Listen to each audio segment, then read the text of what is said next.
Hello everyone. तो last episode में हमने देखा था कि युद्ध चल रही होती है और स्टर्लिंग और उसके सिपाहियों पर बीस्ट टाइप के सोल्जर्स अटैक कर देते हैं। वो बहुत ज्यादा शक्तिशाली थे, लेकिन फिर भी स्टर्लिंग और उसके साथ ही आगे बढ़ते चले जाते हैं। यहाँ पर कादोन एक बहुत बड़ी अनाउंसमेंट करता है कि जो कोई भी स्टर्लिंग का सर काट के उसके पास लेकर आएगा उसको 10,000 तोले सोना इनाम में दिया जाएगा।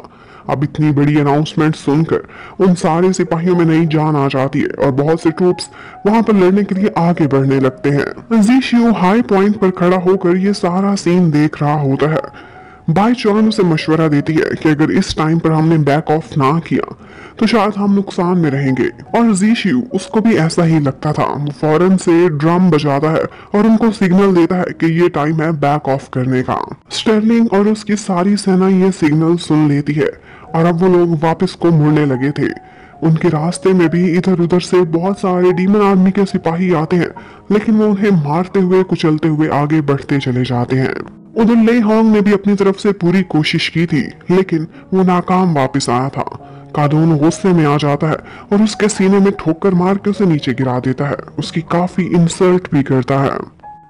इतने में एक और सिपाही उसके पास दौड़ता हुआ आता है और इन्फॉर्म करता है कि स्टर्लिंग और उसके सिपाही सारी तबाही मचाने के बाद अब वापस अपने शहर को जा रहे हैं। काडोन में तो थोड़ी सी भी बर्दाश्त नहीं थी। ये सुनकर वो अपने ही सिपाही को घायल कर देता है।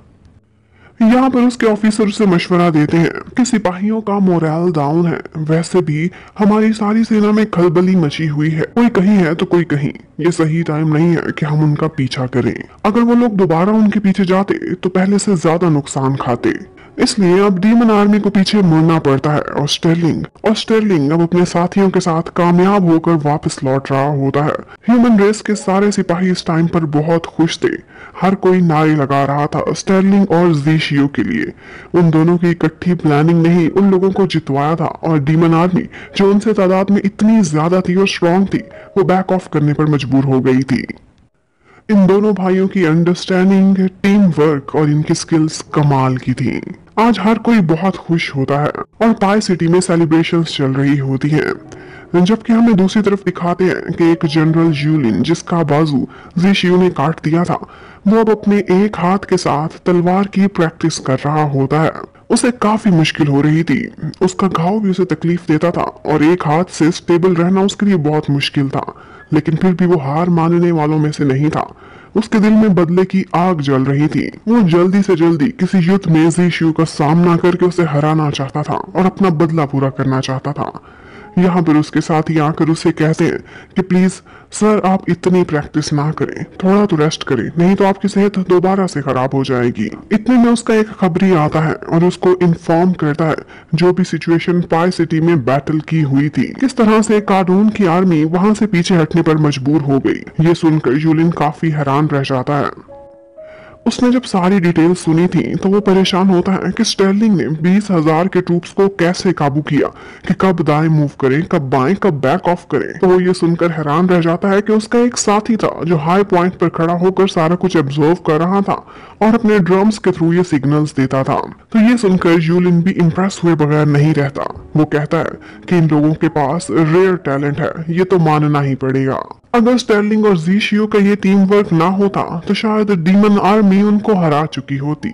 लेकिन साथ ही साथ वो ये भी कहता है कि चाहे जितना भी टैलेंट है, देख लेना, मेरे सामने इन लोगों को झुकना पड़ेगा, मैं इनको हरा के रहूंगा। उधर हमें डीमन गॉड एम्परर को दिखाते हैं जो अपने गार्डन में वॉक कर रहे होते हैं। उस टाइम पर फॉल का सीजन चल रहा था। उनको ये खबर मिलती है कि किस तरह से काडोन नाकाम होकर आया है। पाई सिटी पर वो दोबारा कब्जा नहीं कर सके, स्टर्लिंग के हाथों हार चुके हैं। उन्हें स्टर्लिंग पर बहुत गुस्सा आता है। मुझे तो उस मोमेंट का इंतजार है कि जब उनको पता चलेगा कि स्टर्लिंग उनके परिवार का दामाद बनने वाला है। वेल, अभी तो डीमन गॉड एम्परर किसी तरह से अपने गुस्से को काबू करते हैं और एकदम शांत हो जाते हैं। सिर्फ इतना कहते हैं कि मैंने गलत लोगों को चूज किया था, लोगों को बदलने का टाइम आ चुका है। जबकि उधर हमें पाई सिटी में दिखाते हैं कि वो लोग इतने दिन युद्ध करने के बाद अब बहुत थक चुके थे और अब एकदम शांति में थे, क्योंकि दुश्मन तो जा चुका था। यहाँ पर हमें एक और बात पता चलती है कि वूजी, वही जो हाथ में फ्लैग लिए हमें लगा था कि मर गया है, वो एक्चुअली मरा नहीं था, सिर्फ घायल हुआ था, वो जिंदा था। जीशियो उसको इस तरह से घायल देखकर बहुत दुखी हो जाता है। वूजी यहाँ बहुत इमोशनल बातें करता है और जीशियो से पूछता है कि क्या मैंने आपका सर तो नहीं झुकाया। लेकिन जीशियो जवाब में उसकी बहुत तारीफें करता है, उसकी हिम्मत बंधाता है और ये सुनकर वो एकदम आंखें बंद कर लेता है। सारों को लगा था कि अब वाकई वूजी का टाइम आ चुका है और वो मर गया है। जीशियो उसकी तारीफ में कहता है, you are the best warrior in the world. और उसके बाद अपने बाकी घायल सिपाहियों को कहता है कि मैं आप लोगों से विनती करता हूँ, प्लीज जिंदा रहना, वूजी की तरह मेरा साथ ना छोड़ जाना।